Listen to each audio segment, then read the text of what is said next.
Morning everybody. So the Tour de France is over for another year, and what have we learned? Stick around and you'll find out. Well, it wasn't a great Tour de France.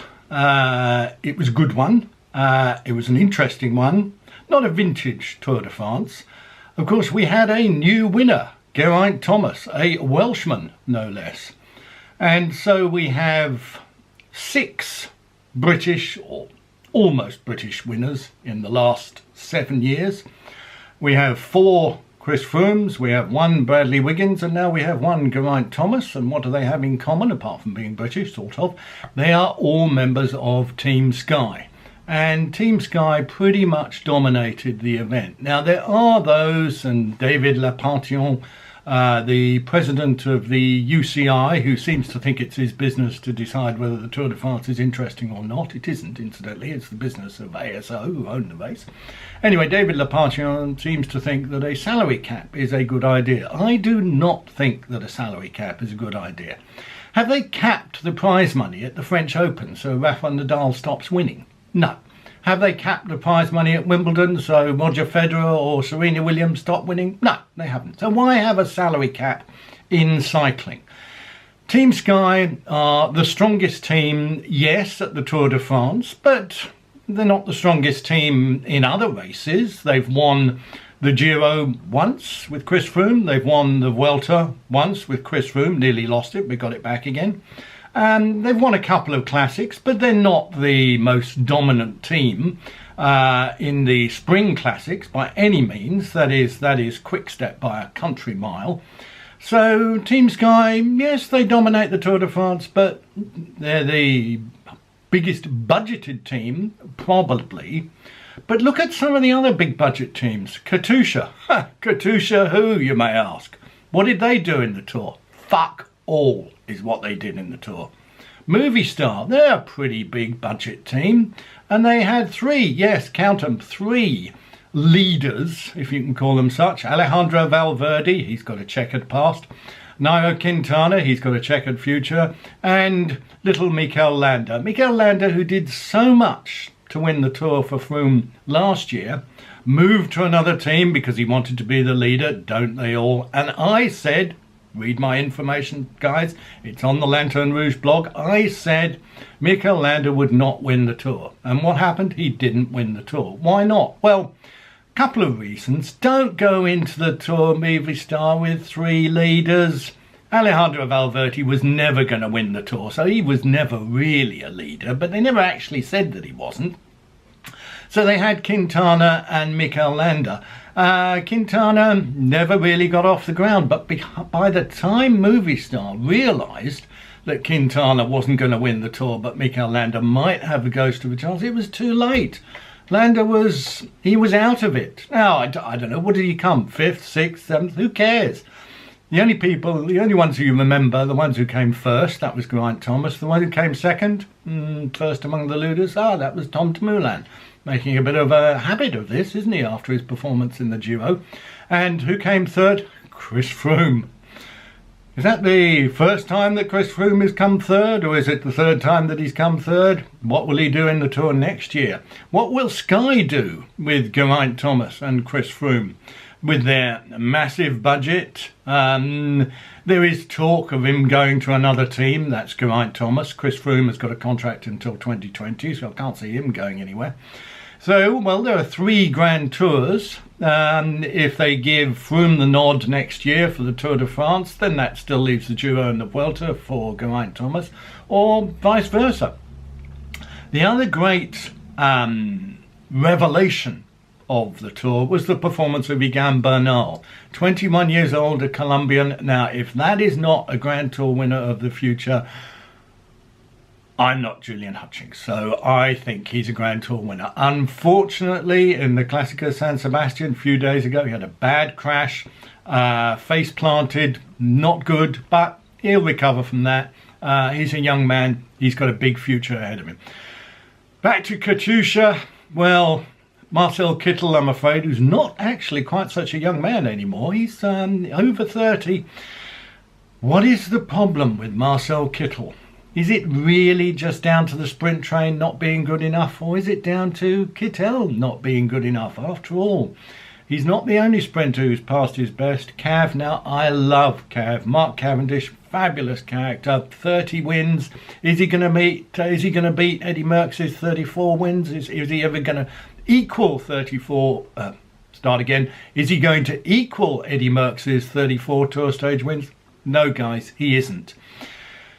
Cav is finished as a Tour Stage winner. He'll come back again next year, maybe with Dimension Data, but somehow I doubt it. But somebody will pick him up because he carries a publicity caravan with him. He's got companies behind him that'll back him.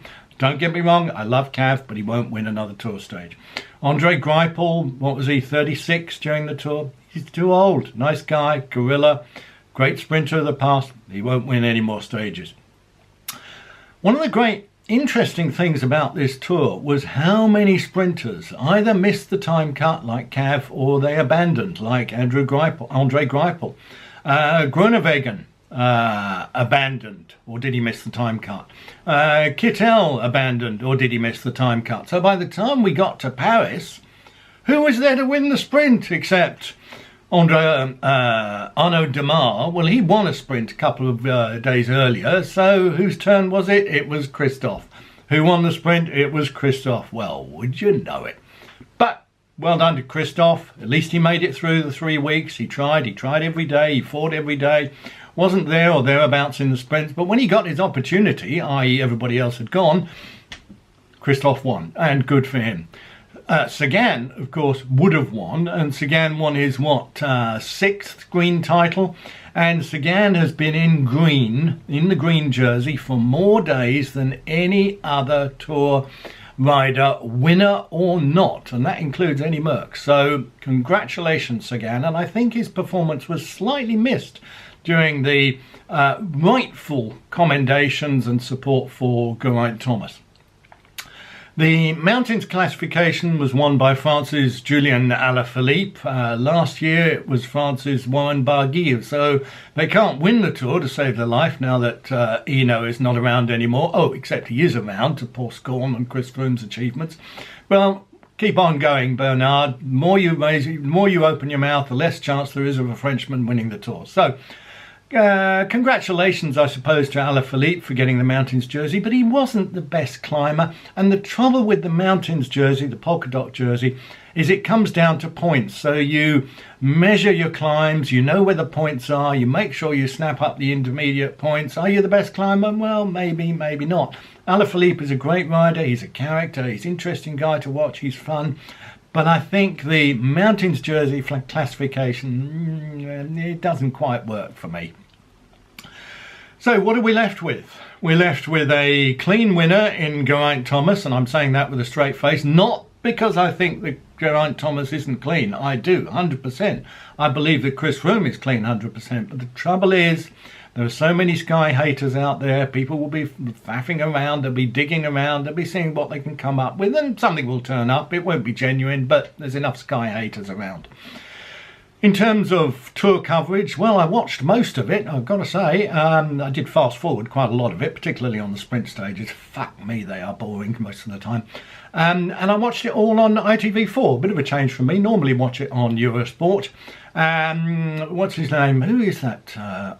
Gary Imlach. He's been doing it since... how long has he been doing it? I think he's been fronting the ITV4 coverage since the last time Copy won. When did Copy, or was it Bartali? It was in the 50s anyway, so he's getting on a bit now. Hair's getting a bit grey, but he's got the quippy. He's got the quippy one-liners. He's a great presenter. Chris Boardman is looking a bit lugubrious now, looking a bit grey-bearded, a bit wrinkly, actually, Chris, and occasionally he sounds a bit bored.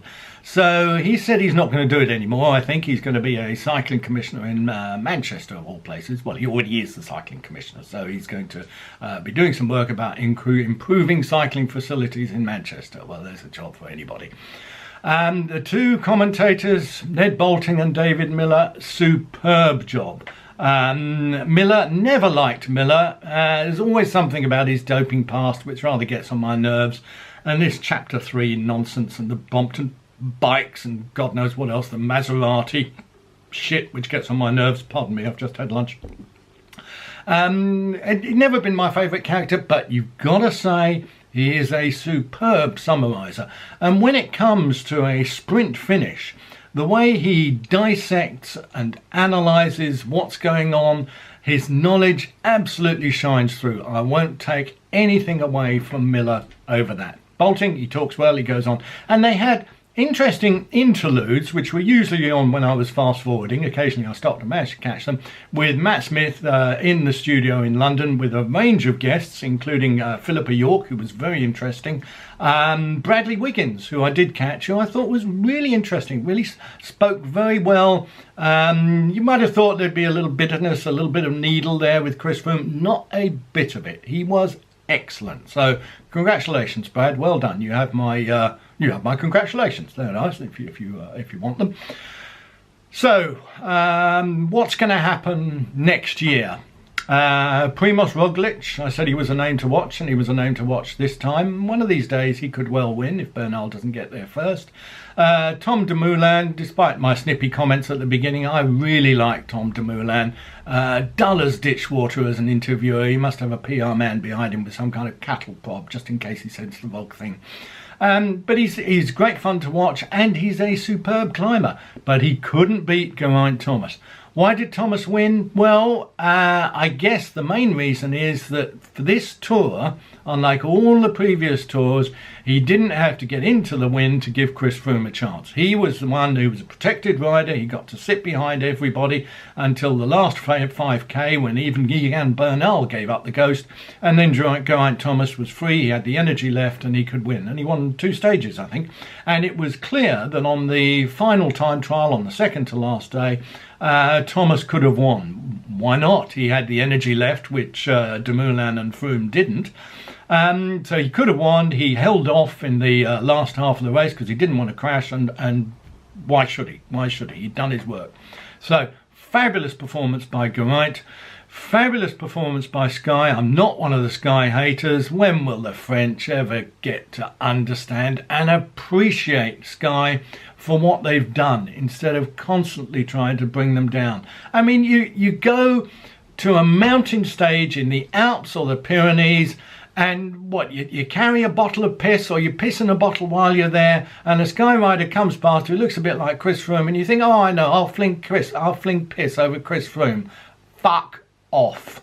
Sky don't need it. The Brits don't need it. I know we're leaving Europe, but you wait, Europe. We're coming back and we're winning again next year. Good luck, France. You ain't got a hope.